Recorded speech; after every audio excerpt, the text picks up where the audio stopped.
20플러스 이어갑니다. 손수호 변호사와 함께하겠습니다. 어서 오십시오. 네, 안녕하세요. 네, 오늘도 가장 뜨거운 이슈부터 살펴보겠습니다. 의대 직원 갈등으로 인한 전공의들의 집단 행동 문제. 네.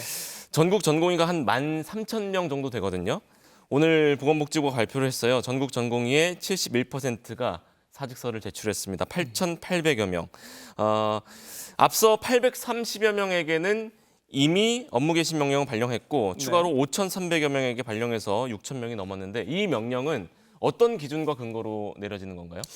네, 의료법 규정을 먼저 봐야 되는데요. 네. 이제 59조에 지도 그리고 명령 규정이 있습니다. 그중 예. 2항인데요. 의료인이 정당한 사유 없이 진료를 중단하거나 예. 기타 의료기관 개설자가 집단으로 폐업하는 경우에 예. 이때 업무 개시 명령을 할 수 있다라고 규정이 되어 있고요. 그리고 이러한 경우에 정당한 사유 없이 이러한 명령을 거부한 경우에도 형사처벌까지 가능합니다. 자, 그런데 지금 현재 정부의 입장은 이런 거죠. 현장 조사를 해서 예. 정확하게 다시 돌아오지 않는 경우에는 다 처벌하겠다. 이런 입장이고요. 예. 또 그 전 단계로서 만약에 이 전공의들이 사직서를 제출하고 의료 현장을 떠났다면 근로관계가 사라집니다. 따라서 복귀할 의무가 존재하지 않는다고 볼 수 있습니다만 하지만 지금 전공의들이 사직서를 제출했음에도 예. 이게 수리는 되지 않았거든요. 네, 그렇다면 여전히 복귀해야 될 의무가 있는 것이다라고 정부 측은 주장을 하고 있고요. 따라서 현장 조사 결과 계속해서 이 업무 복귀 명령 대상자는 늘어날 것으로 예상됩니다. 처벌을 언급해 주셨는데 이게 실제로 네. 처벌로 이어질 가능성, 근거가 어떤 네. 거예요? 네, 역시 의료법 규정이 있는데 예. 규정을 좀 잘 봐야 돼요. 예, 예. 왜냐하면 이 업무 복귀 명령을 내릴 때도 환자 진료에 막대한 지장을 초래하거나 또는 초래할 우려가 있다고 인정할 만한 상당한 이유가 있어야 되는 것이고요. 예. 그리고 또 이렇게 업무 복귀 명령을 받은 경우에 그 후에 이행하지 않은 경우에도 처벌 대상인데 이때도 역시 정당한 사유가 없어야 합니다. 이런 요건들을 다 충족해야 형사처벌로 이어질 가능성이 생기는 것이죠. 예. 주동자에 한해서는 구속 수사까지 염두에 두고 있다. 이런 네. 발언까지 나왔고요. 네. 처벌이 만약에 이뤄지면 의사 면허 취소까지 가는 건가요? 그렇습니다. 원래는 이 업무복귀 명령을 위반한 것 자체로 그러한 중대한 예. 그런 자격사항에 문제가 생기지는 않았는데요. 네. 최근에 법이 개정됐습니다. 그래서 금고 이상의 형이 확정되면은 이 역시 문제가 생겨요. 금고 이상. 네, 그렇습니다. 예. 따라서 지금 법정형이 물론 벌금형도 있습니다만 만약에 금고 이상의 형이 확정된다면은 의사 면허에도 영향을 줄 수 있는 상황으로 가고 있고요. 예. 그리고 이 형사 처벌 관련해서 여러 가지 각 단계별로 요건들이 있습니다만 가장 현실적으로 문제가 되는 것들은 바로 이 업무 개시 명령을 수령했느냐, 즉 받았느냐 여부입니다. 예. 즉 정부에서 아무리 이렇게 업무 개시 명령을 내린다 하더라도 의사가 전공의들이 이걸 받지 않으면 그 다음에 이거를 받아야 이행하지 않은 단계가 될 수 있는 것이거든요. 하지만 받지 않은 경우에는 이행하지 않은 것이 아니기 때문에 형사처벌이 안 됩니다. 그런데 이제 그동안 과거에 이런 사례들이 있었죠. 그런데 이번에 못 받았다. 네네, 예. 복지부에서는 다 검토했다. 다 검토했는데 행정절차법이 개정되어서 이제는 특정한 경우에는 꼭 문서로 이제 송달을 해야 되는 것이 아니라 뭐 문자 메시지나 또는 예. 이메일 등을 통해서도 할 수 있고 그래서 이번 경우에도 혹시라도 송달이 되지 않을 위험, 즉 전공의들이 이런 송달을 피해 다닐 위험을 이제 제거하기 위해서 예. 여러 가지 수단을 강구하고 있다는 입장을 밝혔습니다. 그렇군요. 이 문제에 있어서 가장 걱정되는 건 환자들의 피해인데요. 네. 의사 집단행동 피해 신고 지원센터에 접수되고 있는데 이 환자들이 피해를 봤을 때 네. 의사에게 법적인 책임도 물을 수가 있나요? 그렇습니다. 지금 말씀드린 것들은 의료법에 있는 형사처벌 네. 관련된 가능성을 이제 함께 짚어봤고요. 예. 또 민사도 살펴봐야 됩니다. 민사로 가는군요. 네, 즉 손해배상인데요. 예. 실제로 과거 사례가 있어요. 의약분업으로 인한 그 분쟁 당시에 2000년도. 네, 그렇습니다. 그때 2살이었던 어린 환자가 예. 이제 구토 증세가 심해가지고 병원에 찾아갔는데 예. 이제 의료진이 이제 수술을 해주지 않아서 예. 결국은 6시간 만에 다른 지역으로 가서 수술을 받을 수 있었습니다. 예. 그런데 당시에 이제 뇌손상으로 이어져서 이제 정신지체 장애까지 얻게 됐거든요. 네, 그래서 그때 이제 부모 등 가족들이 손해배상 청구를 해서 예. 이제 5억 5천만 원 지급 판결이 나왔습니다. 그런 일이 이번에 생기지 않아야 하겠습니다만 예, 예. 만에 하나 안타까운 일이 생긴다면 이번에도 손해배상 책임이 인정될 가능성이 충분히 있어요. 특히 형사 관련해서는 굉장히 엄격한 요건들을 다 이제 점검을 하고 예. 인정이 된 경우에만 처벌로 갈 수 있겠습니다만 상대적으로 민사 손해배상 책임은 형사 책임보다는 조금 더 넓은 범위로 인정될 가능성이 있습니다. 예. 그렇기 때문에 지금 상황에서 업무복귀 명령을 이행하지 않아서 이런 환자들에게 손해가 생긴다면은 이에 대한 배상 책임으로 인정될 가능성이 상당히 높아 보입니다. 알겠습니다. 한편 경실련 측은 집단 진료 거부에 동참하는 전공의에 대해서 공정위에 고발하겠다. 이게 공정거래법 위반 소지도 있나요? 뭐 고소나 고발이나 법적인 조치들은 뭐 자유롭게 취할 수는 있습니다만 네네. 과연 담합에 해당되느냐 여부는 약간 좀 의문이긴 합니다. 왜냐하면 이제 개업이나 아니면 병원 등이 적극적으로 진료 안 하겠습니다. 뭐 휴업하겠습니다. 폐원하겠습니다. 예. 이렇게 나왔다면은 혹시 모르겠습니다만 지금 문제가 주로 되고 있는 것들은 전공의 또는 뭐 의대생들이잖아요. 네네네. 그렇다면은 과연 이게 공정거래법 위반인지 여부는 약간 좀 의문이 들고요.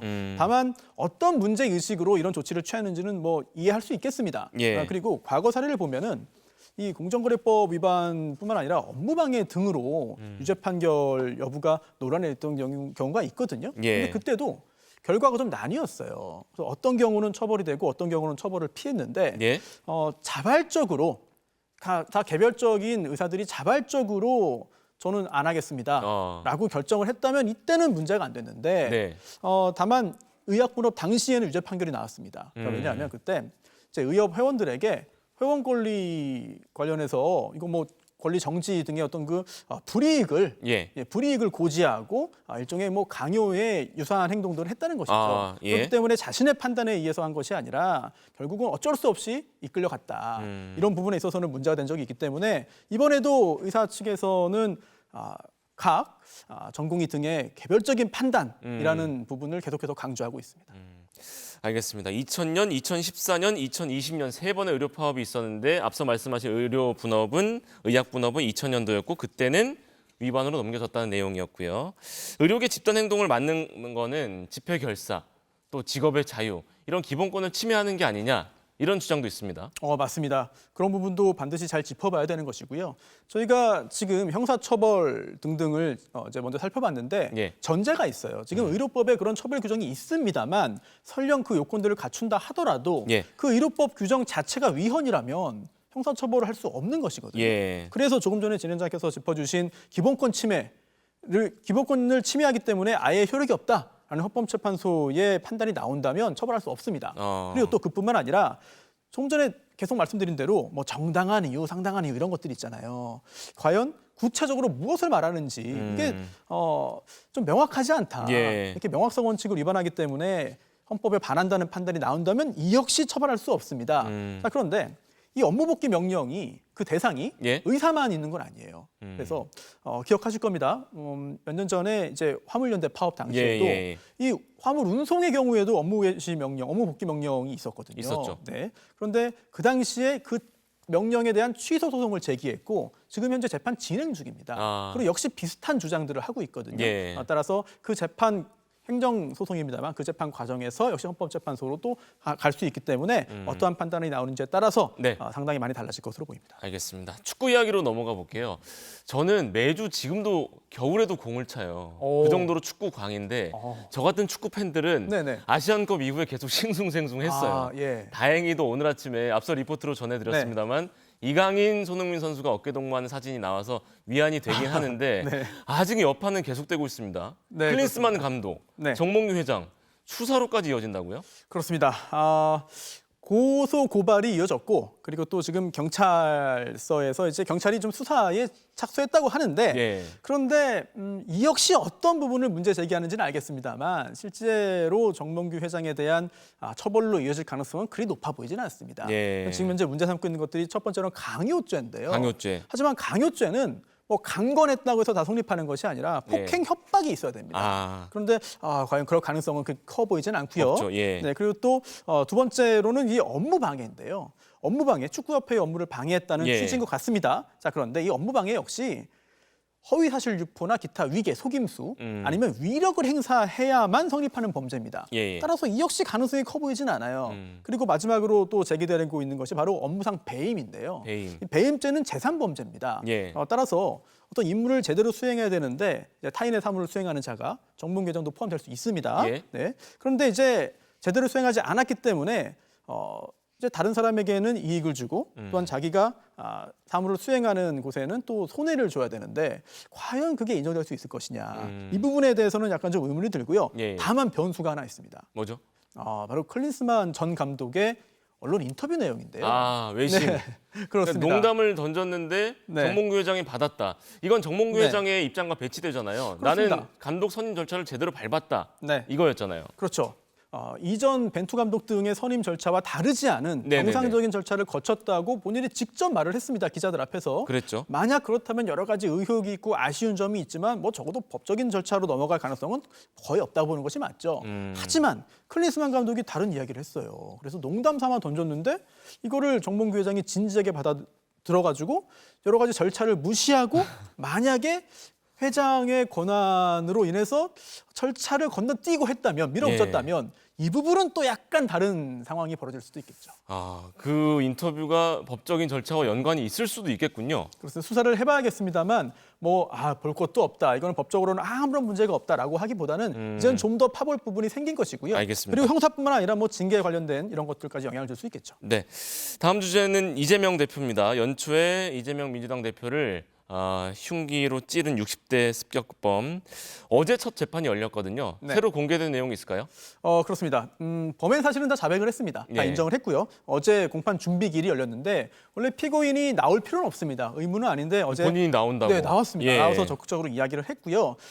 그리고 또 한 가지 이 변호인과 피고인 사이에 입장이 약간 갈리는 부분이 있어요. 뭐예요? 바로 범행 동기와 그리고 또 이 반성문이죠. 네. 여기에 대한 변명문. 네, 변명문. 네, 변명문. 네. 네. 이게 용어가 익숙치 않습니다. 예. 이 변명문의 공개에 대해서 입장이 좀 다른데요. 예. 자, 우선 수사기관은 이제 건강이나 경제적인 상황이 악화되어서 자포자기 심정으로 이런 범행을 한 것이다라고 범행 동기를 설명했습니다만 예. 이 피고인 측은 그건 아니다. 나는 정치적인 신념에 따라서 한 것이다라는 주장을 하고 있고요.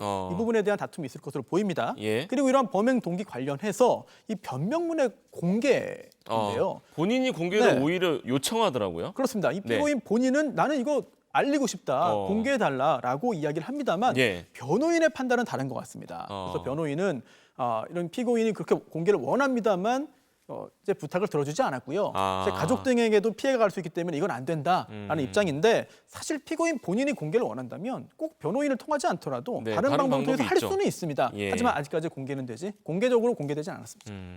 목 부위는 생명과 연관이 있잖아요. 그래서 그럼요. 중형이 네. 예상된다 이런 전망이 있던데 어떻게 보세요? 충분히 그럴 수 있죠. 그리고 뭐 상처의 크기도 중요합니다만 상처의 부위도 공격 부위도 굉장히 중요하고요. 예. 가해 도구 역시 마찬가지입니다.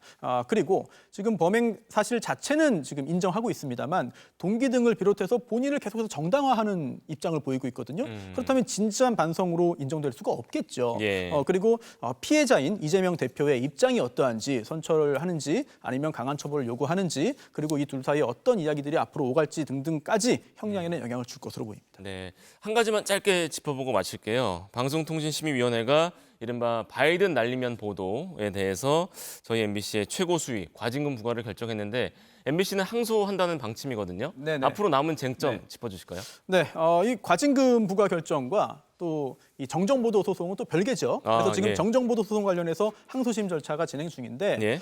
과연 이 판독이 불가해서 감정 결과 이게 확인이 안 된 경우에 정정보도 대상이 되느냐 여부에 대한 상당히 좀 논란이 좀 있었고요. 예. 따라서 항소심에서 과연 어떤 발언이 있었는지를 확인할 수 있는 것이냐 또는 확인이 되지 않을 경우에 과연 정정보도 대상이 맞느냐 여부에 대한 또 치열한 법적인 공방이 이어질 것이고요. 예. 또 이러한 판단, 법원의 판단이 확정되기 전에 일단 과징금 부과 결정이 나왔거든요. 이 부분에 대한 절차상의 여러 가지 의혹이라든지 또는 의문 제기까지 피할 수 없는 상황인 것 같습니다. 네, 알겠습니다. 이슈 플러스 손수호 변호사였습니다. 고맙습니다.